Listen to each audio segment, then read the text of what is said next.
한반도에 필요 없다. 주한미군 철수해라. 주한미군 철수해라. 소성리에 필요 없다. 소성리에 필요 없다. 국방부도 철수해라. 국방부도 철수해라. 여기는 우리 땅. 여기는 우리 땅. 기정상화 절대 안 돼. 비정상화 절대 안 돼. 사드 뽑고 평화 심자. 사드 뽑고 평화 심자. 사드 가고 평화 오라. 사드 가고 평화 오라. 네, 자리에 앉으시겠습니다.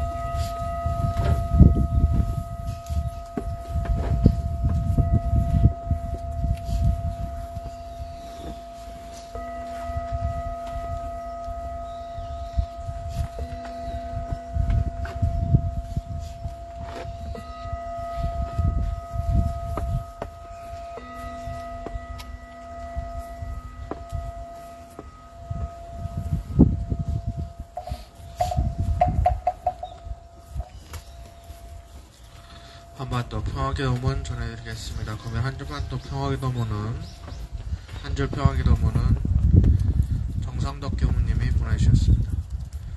법신부의 사안이시여 평화를 외쳐봅니다. 평화야 오라, 평화야 오라, 평화여 꼭 오소서.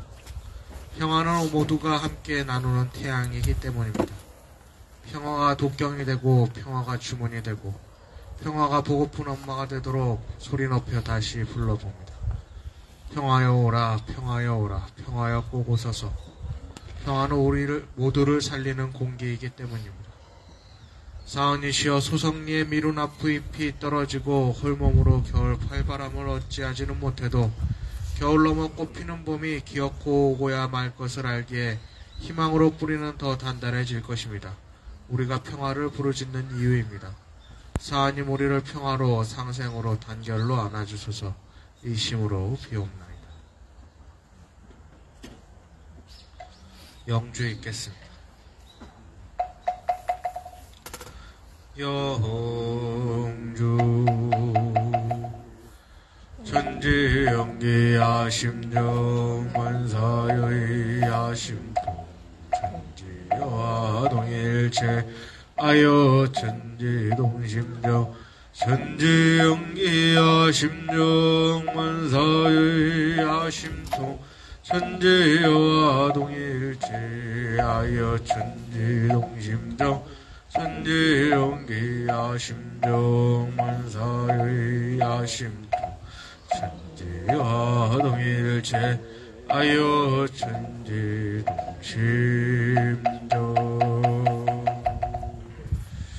기어문 올리겠습니다. 괜찮으신 분들은 합장해 주시기 바랍니다.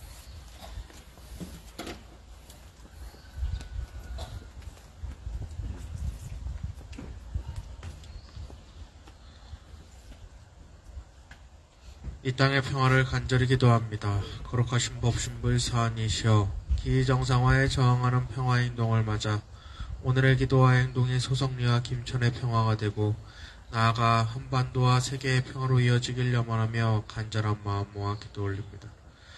법신부의 사안이시여 전세계의 어리석은 지도자들에 의해 많은 시민들과 국민들이 자신들의 삶의 평화를 빼앗기고 생명을 빼앗기고 있습니다. 또한 공정과 정의라는 단어가 어느 때보다 그 의미가 퇴색되어 가고 있습니다. 하지만 기통 어두운 밤 가운데 찬란한 아침의 밝음이 자라나고 한겨울 삭풍 속에서 생명의 기운들이 자라나고 있음을 기억합니다. 그렇기에 오늘도 우리는 우리가 만들어낼 평화의 숲을 위해 한 줄기 더 평화의 뿌리를 뻗어내립니다.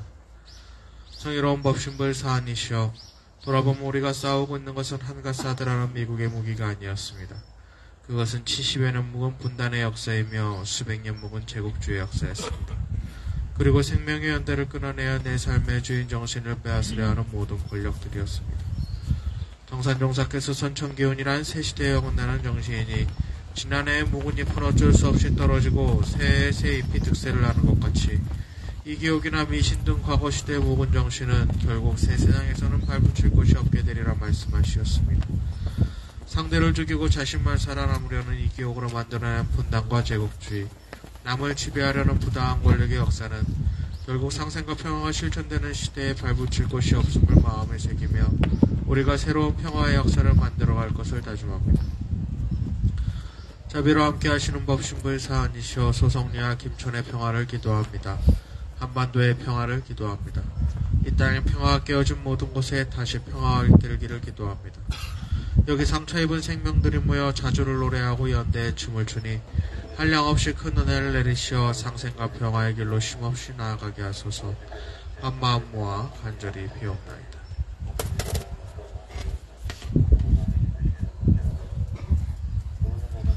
지금도 하나둘 생명이 꺼져가고 있는 가자지구와 그리고 우크라이나의 수많은 생명들을 위해서 마음속으로 잠시 기도 올리겠습니다.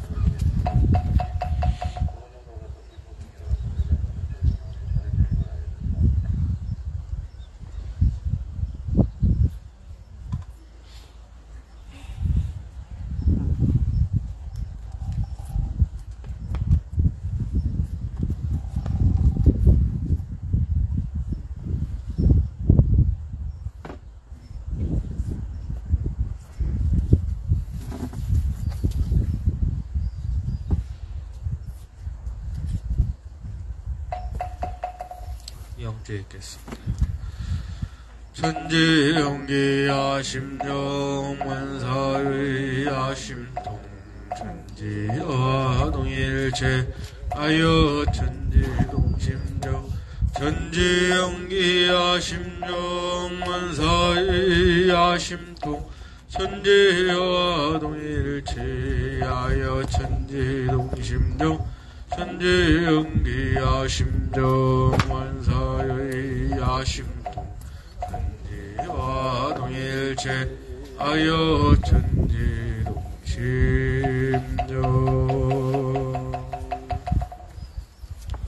법문을 봉독해드리겠습니다.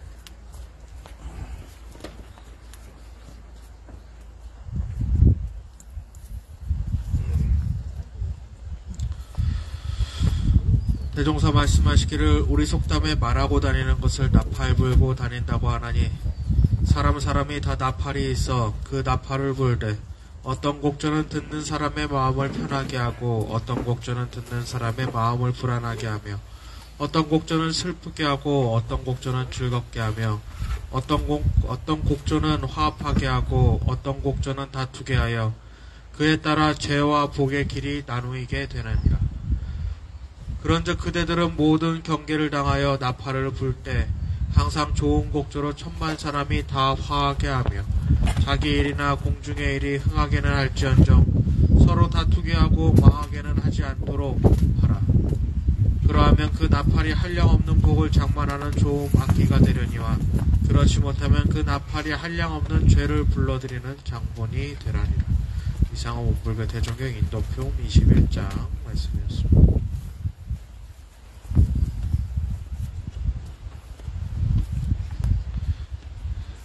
네, 화요일은 우리 역사 공부를 하는 날이죠. 자, 오늘 박성민 위원장 앞으로 모시고 김천 시민대책위 막내님 앞으로 모시고 이야기 듣도록 하겠습니다. 큰 박수로 맞이해주시기 바랍니다. 네, 반갑습니다. 아이고, 춥더라. 네? 네? 아, 춥네. 내일이 입동이에요. 11월 8일, 보통은 11월 7일, 8일, 이때가 24절기 중에 19번째 입동인데, 입동날 추우면 겨울이 춥대요, 원래. 그래서 옛날에는 입동날, 그러니까 입동이 이제 추수 다 끝나고 이러니까 이제 고사도 지내고 그랬다는데, 요새는 그런 거 안 하시죠? 네, 아무튼, 이제, 올겨울도 이제 춥고 막 이럴 텐데, 특히 언니들 많이 힘드시고 이럴 텐데, 건강도 더 신경 쓰고 이래야 되겠어요. 제가 지난주에 이제 성주 1인시 한 달에 한 번 나가는 걸 갔는데, 어떤 여성분이 음료수를 줘요, 하루에 한 채. 그래가지고 아직도 안 먹고 내가 냉장고에 여기 넣어놨어. 아껴 먹으려고. 그것도 받았죠. 그리고 어떤 할머니가 이제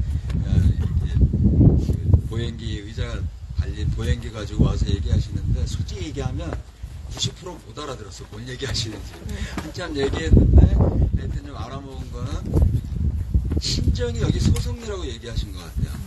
지난주에 보셨던가 만나서 한참 얘기했는데 이제 꼬마도 있었는데 초등학교 4학년, 3학년 지나가다가 뭐 하시는 한참 그 피켓 이러고 보더니 뭐 하시는 거예요? 이래갖고 미국이 하여튼 여기 소송리 알아? 이거 모른대요. 여기 소송리에 사드라고 하는 전쟁 무기를 갖다 놨는데 이게 옳지 않으니까 그거 나가라 이러고 이제 사람들한테 알리는 거 하는 거야. 그랬더니 이 녀석이 뭐라 그러냐면 고생이 많으셔요 이러더라고. 그리고 하도 기특해가지고 그리고 이걸 왜 하세요? 이래갖고 아니 너희들이 이제 앞으로 어른 되고 또 이렇게 이 나라를 책임지고 이러고 살 건데 지금 이스라엘 전쟁하는 거 아니까 또 안 돼요. 그래갖고 그런 전쟁이 일어나면 되겠어? 그럼 안 된대. 그래서 그런 전쟁 없는 나라가 돼야 되니까 어른들이 그런 거 해야지. 이랬더니 정말 고생이 많으세요. 그러고 가다가 돌아와요. 그랬더니 근데 사드가 뭐예요? 이래갖고 이제 이 8년 전에 우리가 막 외우다시피 공부했던 사드 얘기를 또 그 아이 수준에 맞게 뭐 얘가 이렇고 어쩌고 그러고 뭐 이제 미국이 배치하고 뭐 이런 거를 이제 한참 얘기했어요. 그랬더니 정말 열심히 듣다가 정말 훌륭한 일 하시네요. 이러고 가더라고요. 그래갖고 제가 이제 성주에서 1인 시위하면서 어떤 느낌이 들었냐면 저희 김천도 1년 반 넘게 그 사람들 많이 다니는 사거리에서 1인 시위를 했는데 김천도 사드 반대 싸움을 지금 횟수로 9년째 이러고 하지만 지나가다 고생한다고 인사하는 사람 음료수를 일반 시민이 주는 경우는 거의 없었거든요. 근데 성주는 그런 일이 아주 많아요. 고생한다고 인사하고 음료수도 주고 그건 아마 처음에 성주의 사드 배치가 결정됐을 때 거의 국민들 거의 뭐 3분의 1 이 정도가 모이고 같이 싸웠잖아요. 그 경험이 아마 성주는 토대를 갖고 있나 보다 이런 생각을 이제 한 거고 지금 함께하지 않지만 성주의 많은 분들이 소송리 혼자 싸우는 거 많이 안타까워하고 근데 사드 나가야 돼 이런 생각들 하고 있을 거라고 저는 확신해요. 맞죠? 네. 그래서 맨날 왜 우리만 모여 이렇게 생각할 것도 아니다 이런 생각을 지난주 금요일 날 했습니다. 지난주에 10월 31일 날 이제 제가 얘기하다가 그날 이용의 국풍 얘기하고 감 얘기하다가 깜빡했어요. 그날의 역사. 그래서 그날의 역사 얘기 안 했어요. 이래서 그날 거 얘기를 잠깐 하고 가도 되죠? 네, 일주일 지난 얘기지만 64년 10월 31일 날 우리가 이제 베트남전, 월남전이라고 얘기하는 거 이제 파병하는 거를 베트남하고 협정을 체결한 날이에요. 네? 그래갖고 무슨 뭐 베트남전에 파월 용산이 이러고 참전한 걸 뭔 자랑질을 이렇게 하는지 모르겠는데 아무튼 베트남에 군대를 보내는 것도 협정을 맺었는데 얘는 왜 협정이 없어? 사드는? 네? 그런 거를 다 그렇게 체결한단 말이에요. 국가 간에. 근데 얘는 완전히 문서 쪼가리 하나 없이 갖다 놓은 아주 이제 불법 덩어리, 그거를 또 보장하느라고 지금 경찰 동원하고 할머니들 이렇게 고생 짓고 이제 이러고 하는 거죠. 2003년에 10월 31일 날, 노무현 당시 대통령이 4.3은 국가에 의해서 저질러진 폭력이고 그 희생자들에 대해서 국가가 사과한다 이렇게 해서 공식 사과했던 날이에요. 2003년 10월 31일 날, 그리고 그 31일 날 인류의 그 인구가 2011년 10월 31일 날 70억 명이 돼요. 지금은 몇 명? 강장모님 몇 명? 안 쉬어봤어요? 80억 명이 넘었어요. 작년 11월 15일 날 80억이 넘었어요. 그래갖고 우리는 이 지구상에 80억 명 중에 일주일에 몇 번씩 만나는 사람들이야. 얼마나 소중해. 옆에 사람들하고 인사 한번 하세요. 반가워, 고마워 이러고 80억 중에 이렇게 만나는 게 쉬운 일이 아니잖아요. 그리고 이제 지난주에 백 목사님도 얘기하셨는데 이제 제가 오늘의 역사를 까먹는 바람에 종교개혁 얘기를 백 목사님이 하셨다고 하는 마르틴 루터 킹이 루터가 95개 조항으로 종교개혁을 했던 게 이제 1517년에 지난주에 있었던 일이고 오늘 11월 7일은 없어져야 되는 한미연합사 창설한 날이에요. 네. 그리고 11월 7일은 그 88년 광주 청문회, 이른바 50 청문회가 11월 2일부터 시작됐는데 11월 7일 날 생중계를 시작했어요. 온 국민이 보게. 그래서 이제 우리가 알고 있는 그 노무현이 이 50 청문회에서 스타가 되는 그런 이제 청문회가 시작된 건데, 노무현이 명패 던진 거 다 아시죠? 그거는 88년이 아니고 89년 12월 31일이에요. 이 청문회가 1년을 끌어. 민정당 당시에 애들이 개기고 이러면서 소강 상태에 있다가 89년에 다시 하고 막 이래가지고, 하여튼 그래서 이제 대통령까지 여러분 이제 되신 거죠. 이제 광주 청문회를 통해서. 그래서 오늘 그런 일도 있었기에 오늘은 광주 얘기를 해보려고 이제 마음을 먹었고, 오늘은 러시아 혁명이 일어난 날이에요. 11월 7일. 그래서 얼음 노동자 군대가 이제 점령하고 그랬던 날인데, 근데 보통 러시아 혁명은 1917년 10월 혁명 이렇게 얘기하잖아요. 근데 왜 11월 7일일까? 당시엔 러시아가 러시아 울력, 율리어스 울력을 사용해가지고 러시아에서는 10월이었고 실제 날짜는 11월 7일 오늘이었어요. 그래서 오늘 러시아 혁명하고도 청산리 전투가 연관이 있어요.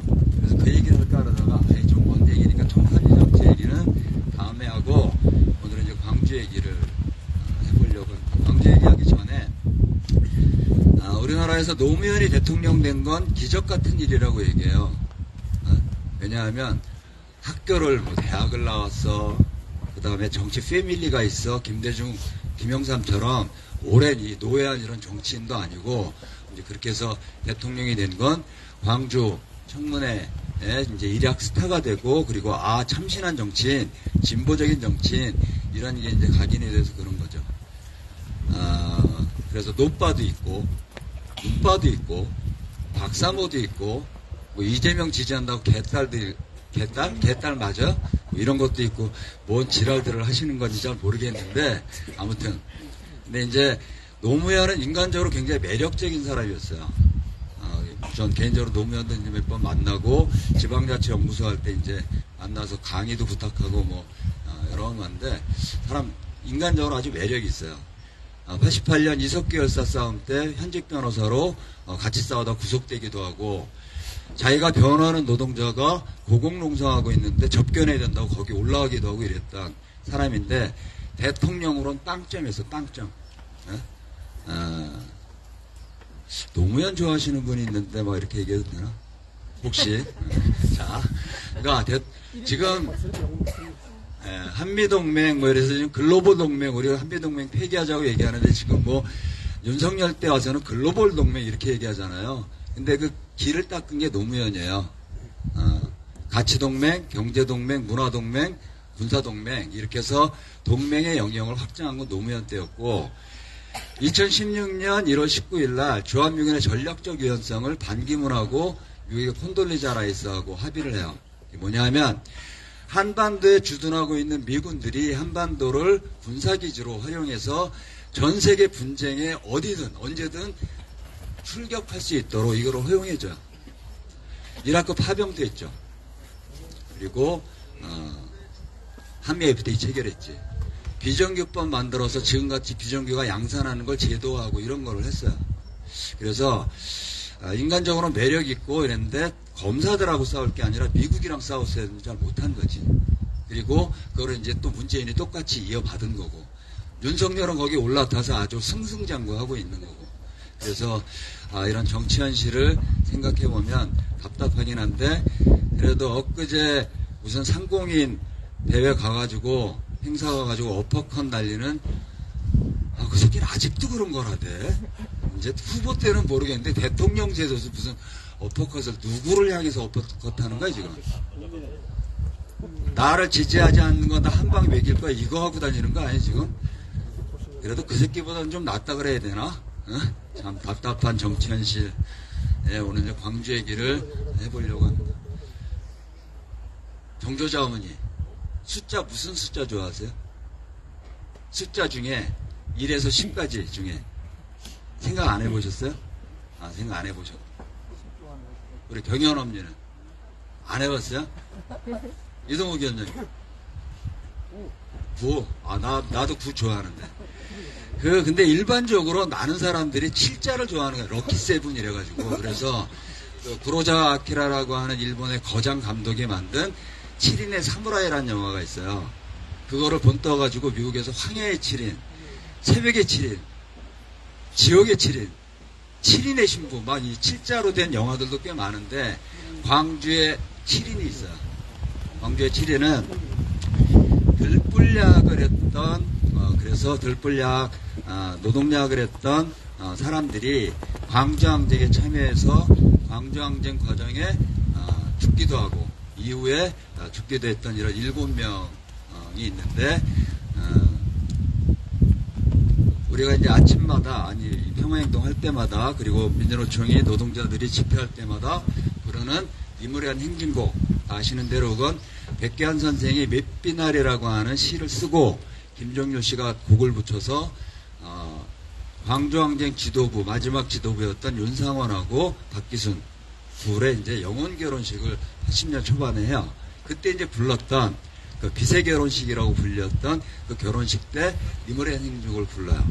그래서 이제 그게 지금 우리에게는 민중들의 애국가처럼 불리는 거고, 우리만 부르는 게 아니고 동남아에서 운동하는데 이 노래 다 불러요. 이제 수출도 됐어. 그래서 이제 그런 이무리한 행진곡을 이제 우리가 부르는데, 이때 이제 광주에서 죽어갔던 윤상원, 박기순 이 두 사람, 그리고 고한대 검정고시 보고 YWC 신협 직원하다가 광주항쟁에 참여했던, 그래서 죽어갔던 박영준, 그리고 전남대 총학생장을 하다가 수배하고, 그 다음에 감옥에서 광주 문제 해결을 위해서 단식을 40일간 하다가 이제 옥사했던 박관현, 그리고 구속됐다가 그렇게, 그리고 나와서 이제 수록은 했지만 나중에 이제 병사로 일찍 죽게 된, 과로로 일찍 죽게 된 신영일, 그리고 계엄군한테 잡혀가서 너무 심한 고문 때문에 자살하려고 머리를 이제 찢고 기둥에 찢고 이러다가 정신을 이제 눈 김용철이라는 분이 있어요. 그리고 이제 또 한 사람 박효선이라고 하는 분이 있는데, 박효선이 이제 54년 3월 1일생이에요.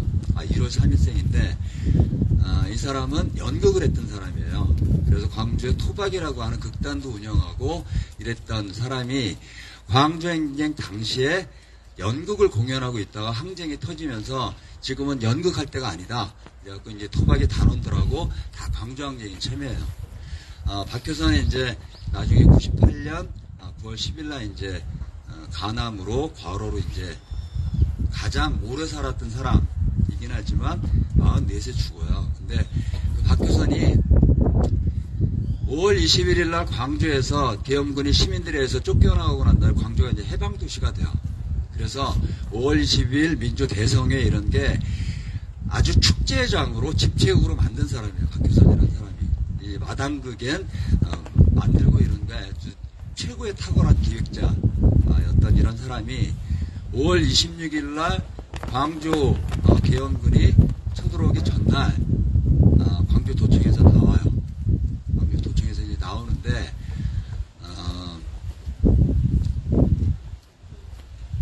이 사람이 그러고 난 다음에 쓴 글이 어떻게 돼 있냐면, 나는 결국 광주로부터 도피했다. 그날 밤 총을 들고 골목을 지나 달 그림자에 내 그림자를 숨기면서 집으로 돌아와 골방에서 총소리가 멈출 때까지 나는 오돌오돌 떨면서 한숨도 자지 못했다. 나는 어쩌면 살인자다, 이러고 있어요. 이제 본인이 쓴 그 죄책감으로 이제 산 거야. 광주 도청에 같이 끝까지 하지 못하고 이제 죄책감을 가지고 수만 개의 바늘이 자기를 찌르는 이런 고통을 겪으면서 이제 살았던 사람이에요. 근데 거기에서 끝나지 않고 이 사람이 광주를 연극을 만들기 시작해요. 그래서 이제 금이의 5월이라고 하는 이제 연극을 만드는데, 금이의 5월은 광주도청 정문에서 총 맞은 채, 머리에 총을 맞아서 이제 나중에 나흘 만에 가족들이 발견을 하게 되는 이정현이라는 사람이 있어요. 상고를 나왔는데 이제 사범대 공부를 잘했나 봐요. 사범대 나와서 집에서는 정말 이렇게 촉망받고 온 기대를 갖고 있던 그런 아들이었는데, 그런 이제 아들이 광주 도청에서 죽죠. 그래서 그 사연을 동생인 이금희 씨가 이 사연을 써요. 7년 만에. 그걸 가지고 이제 만든 광주를 80년에 머물지 않게 하고 현재로 만들었던 금이의 5월이라고 하는 연극을 만들어요. 이 박효선 씨가. 금이의 5월 그 대본을 보면 어떻게 되어 있냐면, 이정현 씨가 집에 이러고 왔어. 어머니가 너무너무 좋아하는 거야. 광주 도청에 있으면 죽을 건데 아들이 돌아온 거예요, 집에. 근데 이제 이정현이 어떻게 이 박효선의 대사를 각본을 어떻게 썼냐 하면 아마 자기 얘기를 쓴 거라고 이제 보여지는데, 저는 어머니 알았습니다. 가족을 사랑한다고 하는 이유로 내 목숨을 구걸하고 있다고 하는 걸 지금 알았습니다. 근데 저는 그럴 수 없습니다. 저는 이 도시를 사랑하고 이 나라를 사랑하기 때문에 다시 나가겠습니다. 이렇게 얘기하고, 혹시라도 살아남게 되면 반드시 돌아가겠습니다. 이러고 가서 광주에서 죽어요. 그런 동생이 쓴 사연을 가지고 금이의 5월이라고 하는 연극을 만들어서 80년에 있는 게 아니고 광주가 현재의 문제로 만드는 이런 일들을 쭉 해요. 시민군 윤상원도 만들어. 그리고 그 2004년 5월 달에 인물 현대사라고 하는 KBS, 예전에 그런 방송들이 꽤 많았어요. 볼만하고 다큐멘터리 굉장히 많은데 요새는 방송이 다 연예인들 나와서 밥 처먹는 것밖에 없더라고. 텔레비를 아예 보지도 않는데 다 그런 것밖에 안 해. 그러니까 좀 우리 역사도 알게 하고 굉장히 훌륭하게 살았던 얘기도 옛날엔 참 프로그램들이 좋은 게 많았는데 지금 거의 없는 것 같아요. 그죠? 그런 시사 프로그램도 다 없애고 정말 엉망이야. 나라도 엉망이고 방송도 엉망이고. 그다음에 연예인들, 지난번에 이종희 위원장도 얘기했는데 연예인들 이젠 자식들까지 데리고 나와서 돈 벌어. 밥 처먹고 이제 그만 좀 했으면 좋겠는데. 아무튼 그래서 뭔 얘기하다가 삼천포로 빠졌냐? 삼천포로 빠졌는데 지금 어떻게 나오지? 하여튼 그래서 시민군 윤성원도 만들고, 그 다음에 아까 얘기했던 2004년 5월 10일 날 인물 현대사의 박효선께 방영이 돼요. 그래서 이제 그거를 보고 최근에 다시 좀 한번 찾아서 봤는데, 거기 보면 허순이라고 하는 사람이 나와요. 이게 박효선의 부인이에요. 5월 26일 날 허순이 씨가 박효선을 찾아온 거예요, 집에. 그래서 박효선이 그런 결정을 할 수밖에 없었던 건 나 때문이기 때문에 내가 죄책감 갖고 산다. 이러고 얘기하더라고. 박효선이 이제 죽은 다음이지, 방송은. 그리고 이제 그 정말 존경하고 아파했던 용철이 형하고 만나는 장면도 나와요. 근데 이분은 이미 정신을 잃어가지고 사람들을 못 알아봐. 그래갖고 병실에서 박효선이 누워있는 이제 용철이 형한테, 형은 누구야? 이제 물어보는데 나는 시민군 김용철 이러고 이제 얘기를 해. 그리고 자기가 박효선인데 박효선은 알아? 근데 이 김용철 씨가 뭐라 그러냐면 박효선을 보면서도 박효선인지 몰라요. 정신을 잃어가지고. 근데 걔는 집에 갔어 이런 거야.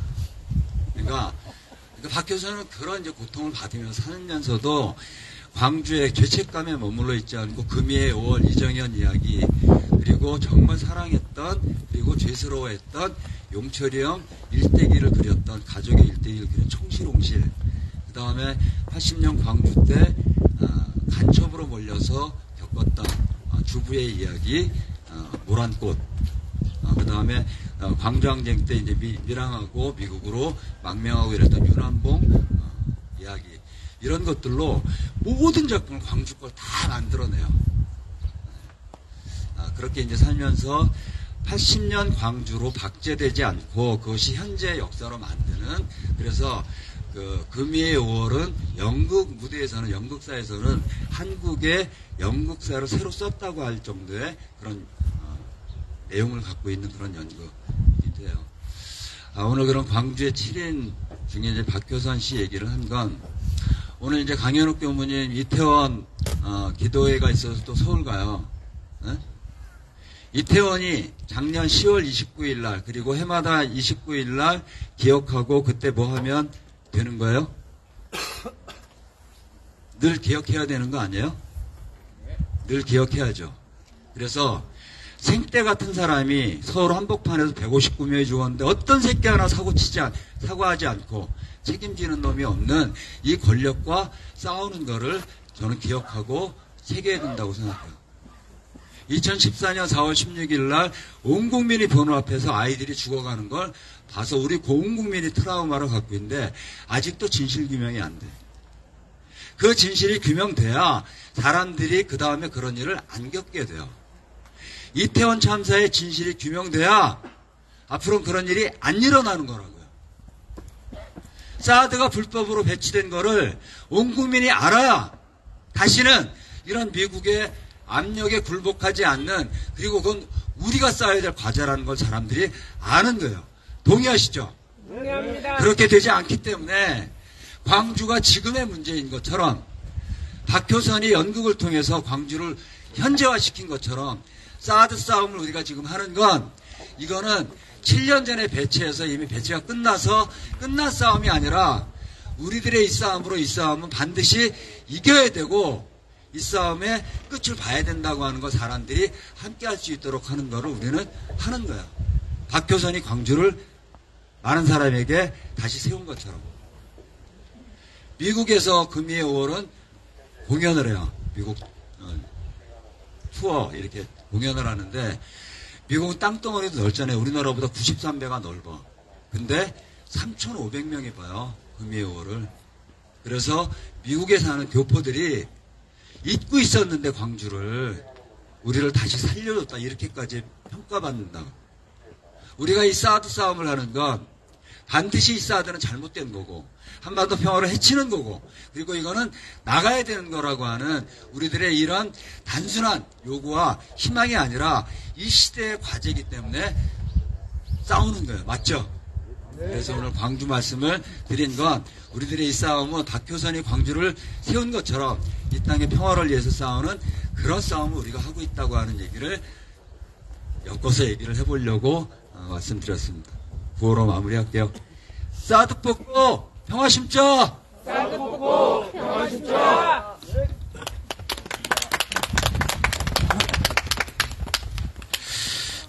네. 오늘 저녁 그 이태원 참사 기도식을 준비하면서 그런 생각이 들었어요. 어쩌면은 투쟁의 역사는 기억하려는 자와 기억을 지우려는 자의 싸움이 아닐까, 그런 생각이 들었습니다. 그래서 끊임없이 이 순간을 어떻게 기억을 하고 어떻게 그 진실을 우리가 기억을 하고 그것을 남겨서, 그리고 그것을 어떻게 변화로 이끌어낼 때까지 우리가 담고 있느냐가 우리 투쟁의 어떻게 보면은 힘이 아닐까 생각을 합니다. 그래서 이태원 참사 1주기의 가장 중요한 메시지 중에 하나가 기억은 힘이 셉니다 였습니다. 그렇기 때문에 우리 또한 우리들의 지난 7년 투쟁을, 기억을 끊임없이 힘이 세지도록 잘 기억을 우리 스스로가 잊지 않도록 잘 남겨나갔으면 좋겠습니다. 공지 몇 가지만 드리고 마무리하도록 하겠습니다. 다음 주 월요일이 우리들의 평화의 동지 고 조현철 동지 5주기가 되는 날입니다. 마침 월요일이기도 하고 우리 조현철 동지가 천주교 신자이기도 하죠. 그래서 천주교 월요 미사 때 우리 조현철 동지 추모 미사를 지내기로 했습니다. 2시에 지내니까 제가 웹자부터 따로 올리도록 하겠습니다. 2시 월요 미사 때 함께, 많은 분들께서 함께 하시면 좋을 것 같습니다. 그리고 또 하나는 예전에 누가 백창훈 목사님이 올려주셨나? 워메리카의 운명 다큐멘터리, 미국 전쟁의 역사, 이거를 다큐멘터리로 만든 작품이 있는데, 상황실에서 한번 공동체 상영을 했으면 좋겠다라고 제안이 왔었는데, 마침 대구에서 공동체 상영을 한다고 하네요. 대구 CGV에서 수요일날, 다음 주 수요일날 7시에 한다고 하니까 링크 올라가 있어요. 링크에 신청을 하시거나 이렇게 하셔서 함께 보시면 좋을 것 같습니다. 네, 이것으로 기도식 마치고 우리 백창원 목사님 앞으로 모시도록 하겠습니다.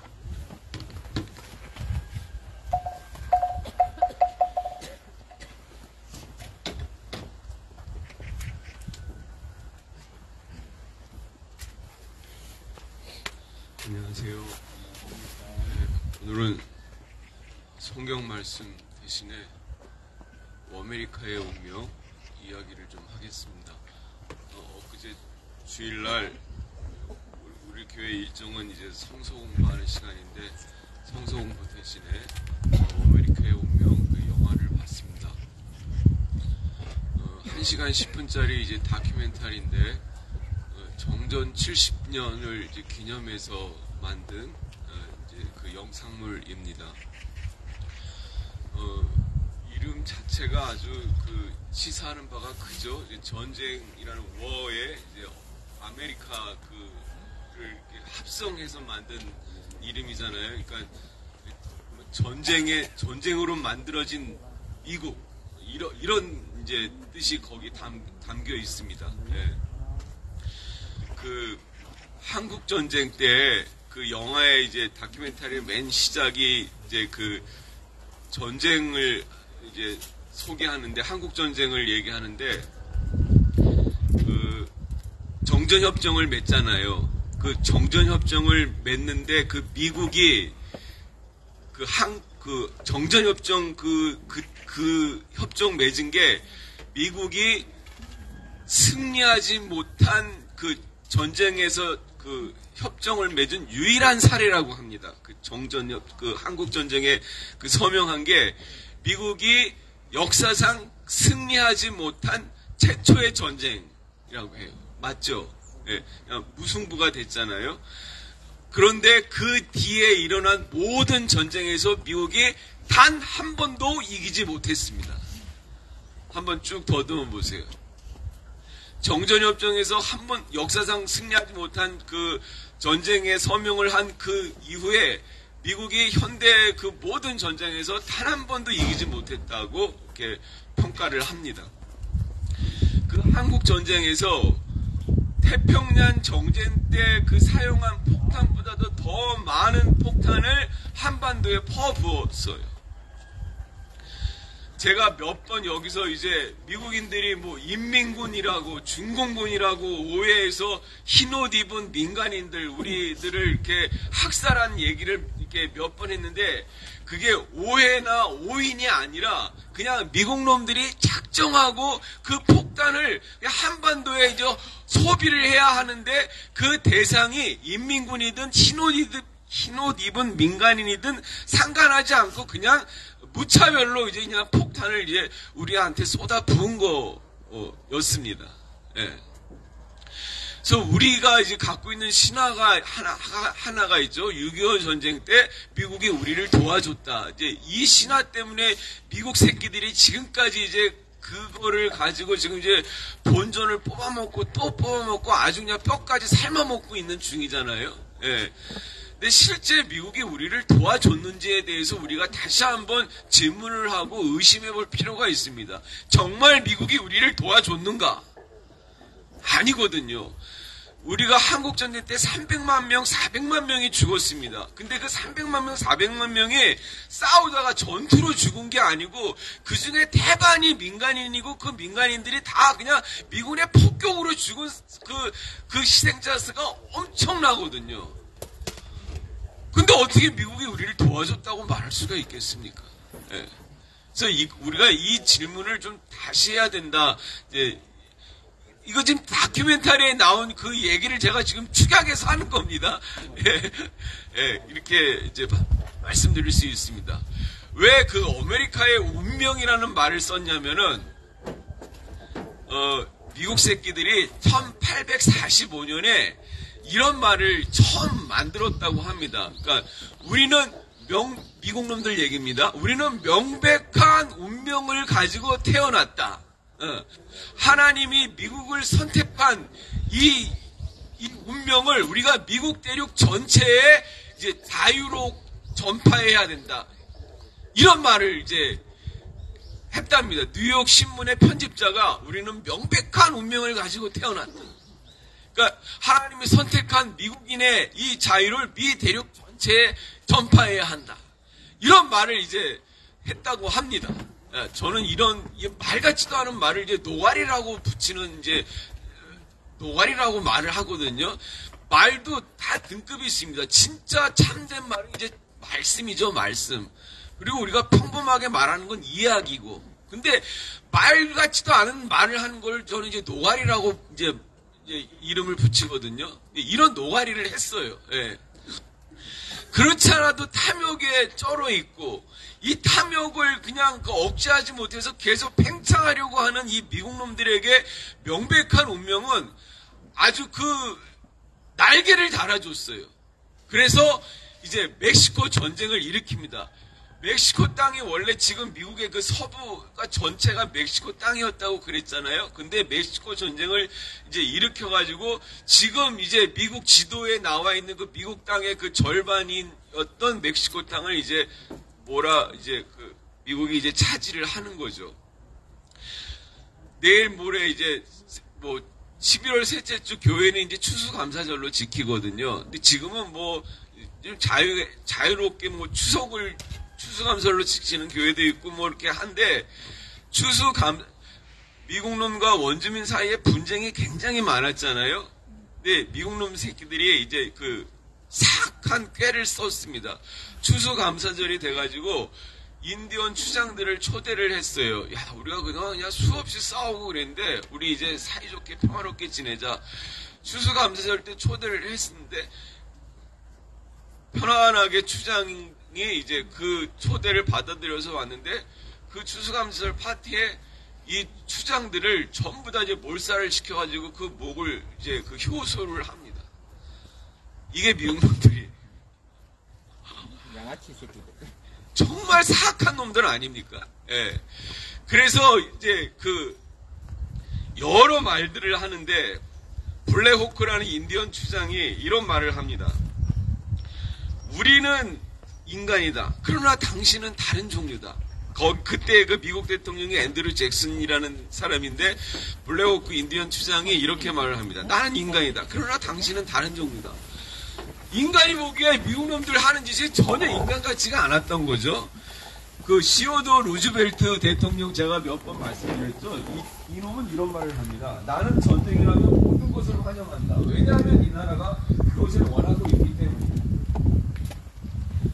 그래서 그때 웰리엄 캠프 이름이 전쟁부 장관이었다고 했잖아요. 세상에 어느 내각에 전쟁부가 있다는 게, 미국이 전쟁부가 있다는 게 이게 끔찍한 일 아닙니까? 그 다음에 또 이런 말을 했습니다. 필리핀에 파병된 미국 병사놈이 인디언을 없앤 것처럼 그러니까 필리핀 사람을 말합니다. 니그로를 없애겠다. 진 카터 대통령도 이런 말을 했습니다. 미국은 242년 동안 전쟁을 하지 않은 기간은 단 15년이다. 그러니까 미국 역사 전체가 그냥 전쟁으로 먹고 사는 나라라는 이런 뜻인 거죠. 네. 그런데 이렇게 전쟁을 정당화하고 하나님이 선택받은 사람으로서 명백한 운명을 갖고 있다고 이렇게 말하는 미국이 이제 지금은 명백한 운명이 명백한 종말로 가고 있다고 이제 각현은 말하고 있습니다. 명백한 운명이 바뀌어서 명백한 종말로 가고 있다. 그러면서 이제 거기 나오는 이제 여러 전문가들 얘기를 하는데, 이 전문가들이 여러 사람이 나오는데 그 사람들이 미국의 실정에 대해서 반복해서 말하는 단어가 있습니다. 이게 뭐냐면 극단적으로, 최악으로. 사람은 다른데 나오는 단어들이 비슷해요.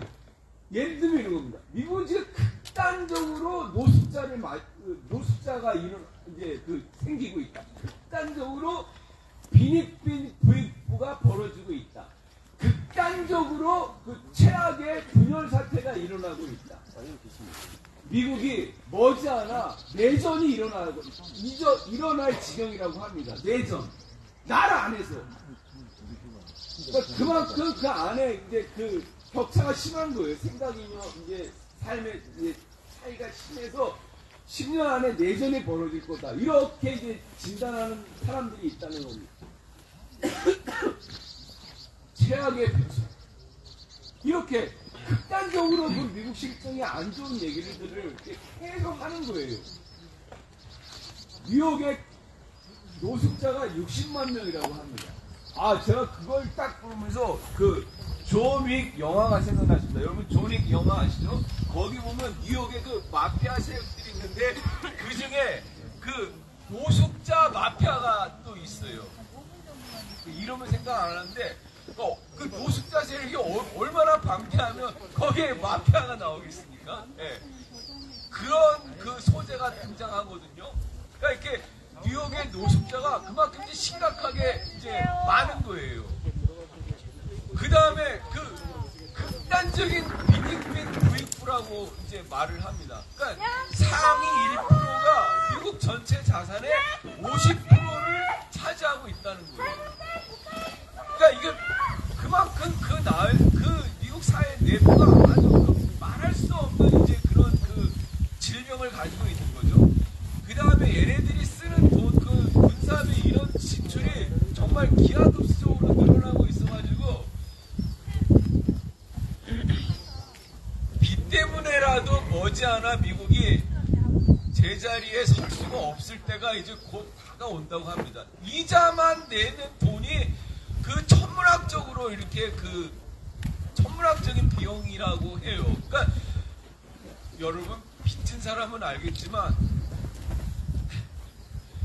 단 하루라도 빚 없는 세상에서 살고 싶다 이런 말을 하거든요. 이 빚에 눌린 사람들이. 개인들이 그러는데 나라도 예외가 아닌데 미국이 그렇게 버티는 거는 기축통화가 달러잖아요. 달러.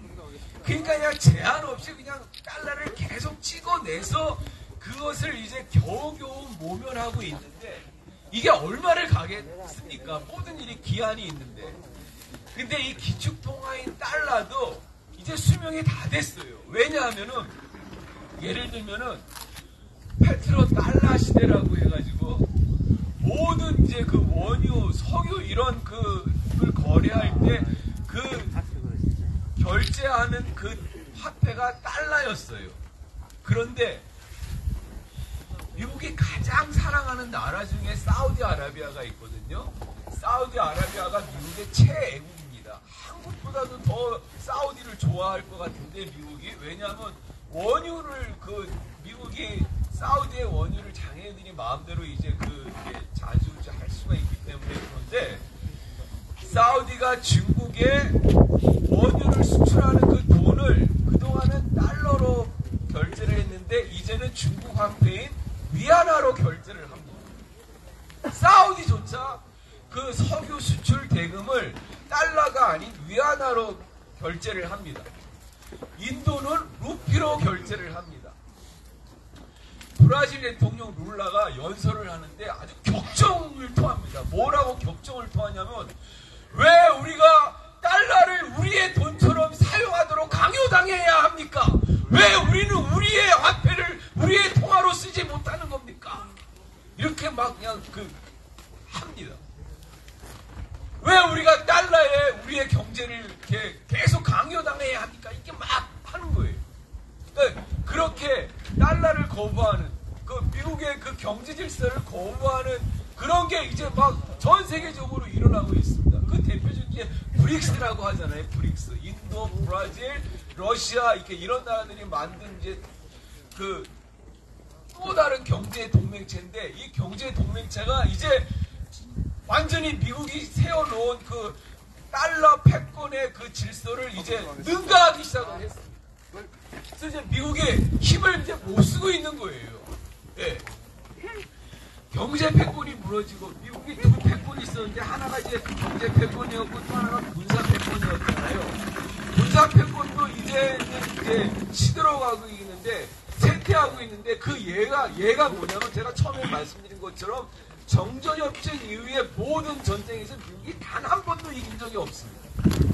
그 다음에 또 뭘 예를 들자면 ICBM 미사일을 예를 드는데 미국이 지금 가지고 있는 리미트맨이라는 ICBM 미사일이 한 400기 정도가 있는데 이게 1960년대에 생산한 미사일입니다. 예. 그러니까 지금부터 두세 대 전에 만들어진 아주 구닥다리 무기인데 북한이 개발한 화성포 17형, 18형은 완전히 미국을 그동안 그 사정거리, 북한의 미사일 ICBM이 사정거리가 문제였는데 이제는 그 사정거리가 미국 전역을 때릴 수 있는 그런 이제 화성포 17형, 18형이 돼버린 거예요. 그래서 미국이 이제는 북한에 대해서 대하는 태도가 이제 근본적으로 달라졌습니다. 직접 미국에 전혀 어디든지 때릴 수 있게 됐거든요.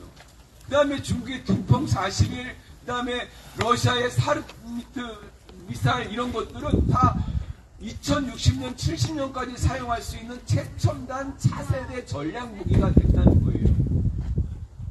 그래서 이렇게 군사적으로도 이 미국의 그 패권 질서가 이제 쇠퇴하기 시작하고 있다. 이런 이제 지금 전 세계 질서가 이렇게 돼 있다는 겁니다. 이런 미국을 거부하는, 미제국주의를 거부하는 그 분위기가 압도적인 게 이제 중남미 라틴 아메리카인데, 라틴 아메리카의 한 나라에서 그 반미 집회를 하는데 정말 어마어마합니다. 그들이 뭐라고 얘기하냐면 이제는 우리가 일어서야 할 때입니다. 단결한 민중은 패배하지 않습니다. 이거를 아주 끝도 없이 외치더라고요. 이 구호가 우리의 구호 아니겠습니까? 맞습니다. 이제는 우리가 일어서야 할 때입니다. 맞습니다. 단결한 민중은 패배하지 않습니다. 이 의지로 우리가 사드를 물치고 우리의 주체적인 나라를 세워나갑시다. 아멘. 주제! 네. 함께 외치겠습니다. 단결한 민중은 패배하지 않는다. 패배하지 않는다. 단결한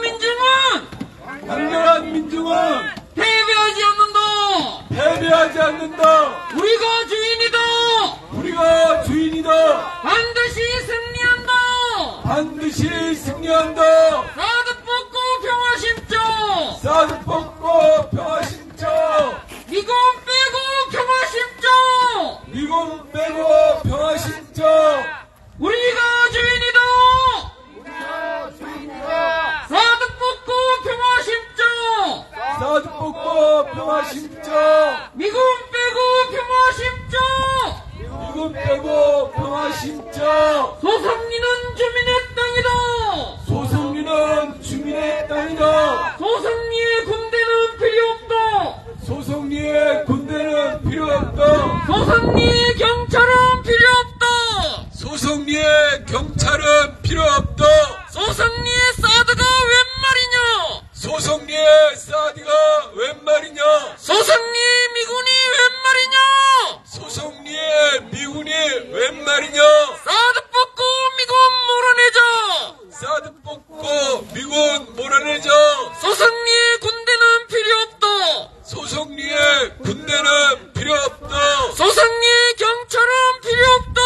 소성리의 경찰은 필요 없다. 소성리 평화를 짓밟는 소성리 평화를 짓밟는 경찰들은 물러가라. 경찰들은 물러가라. 아침마다 소성리를 짓밟는 아침마다 소성리를 짓밟는 국가폭력 중단하라. 국가폭력 중단하라. 소성리는 주민의 땅이다. 소성리는 주민의 땅이다. 여기는 우리의 마을길이다.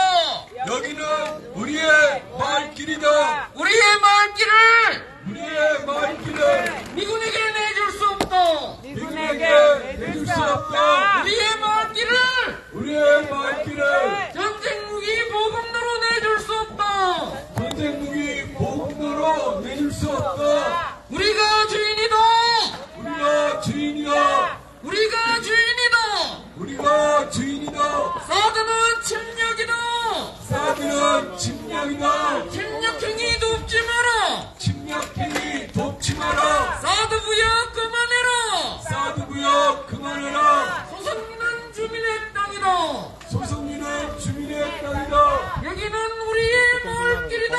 여기는 우리의 마을길이다. 우리의 마을길을 우리의 마을길을 미군에게 내줄 수 없다.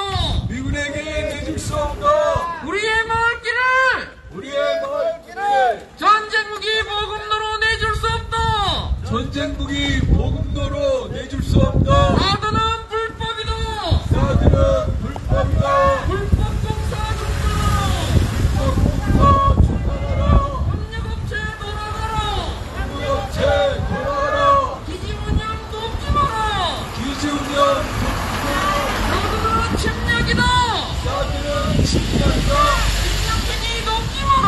침략행위 놓지 마라. 사드부역 감안해라. 사드부역 그만해라. 기지운영 불법이다. 기지운영 불법이다. 협력업체 돌아가라. 1096 돌아가라. 그리고 무력 돌아가라. 9650 돌아가라. 그리고 돌아가라. 0980 돌아가라. 80 돌아가라. 9086 사드는 불법이다. 사드는 불법이다. 기지운영 불법이다. 기지운영 불법이다. 불법 사드 몰아내자. 불법 사드 몰아내자. 사드는 침략이다. 사드는 침략이다.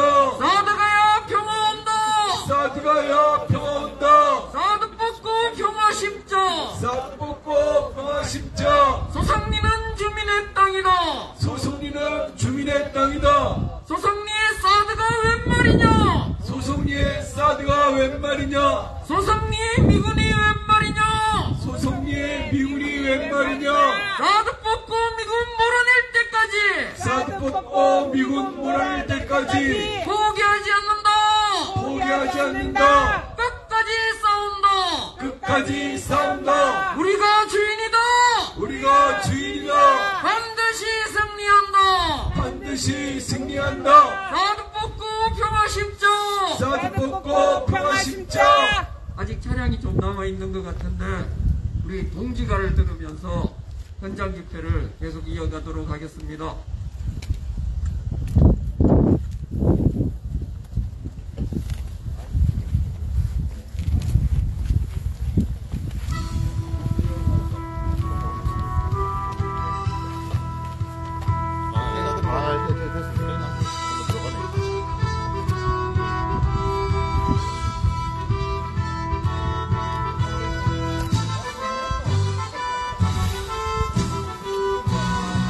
사드는 침략이다.